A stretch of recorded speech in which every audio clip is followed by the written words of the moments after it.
If you have a continual problem where your pool pump keeps failing early or burning out or dying in one way or another, the most common reason that this would be happening would be due to improper installation procedures or improper sizing of the pump for your pool system.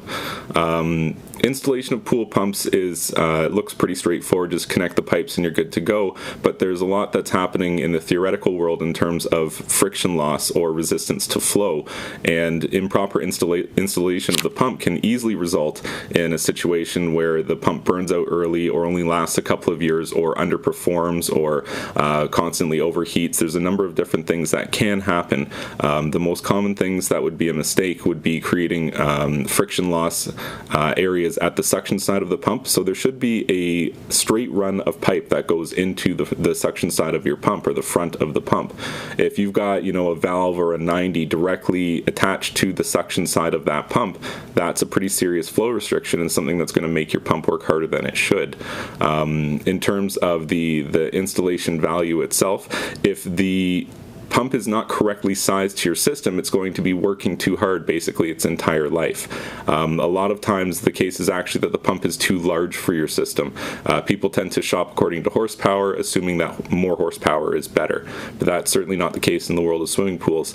You could easily get a 1.5 horsepower or 2 horsepower swimming pool pump that is too large for your system. Specifically, let's say you have 1.5-inch plumbing lines. A 2 horsepower pump is just too big for that. So it's not immediately obvious that there's a problem. It'll turn on and it'll probably run without cavitating, but what's happening is that pump is basically it's working against the force of friction, so it's having to work extra hard, basically 24/7.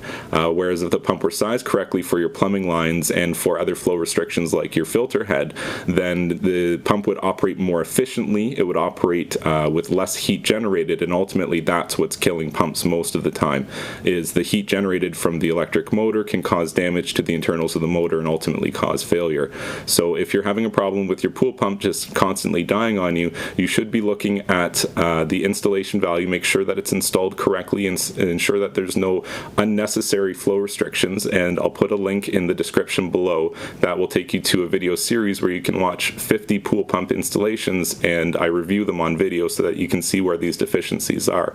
The next thing that you should do is you should double check and make sure that you have the correct size pump for your system. When you're shopping according to pump sizes, you shouldn't be shopping according to horsepower. You should be shopping according to flow rates. So I'll put another link in the description below that will teach you the flow rates for all major brands, makes, and models of pool pumps. So you can do an actual comparison between them instead of just shopping according to horsepower. Most likely the person that installed that pump on your swimming pool didn't actually size it for the swimming pool properly. They just chose a standard size like 1 horsepower, 1.5 horsepower, or 2 horsepower.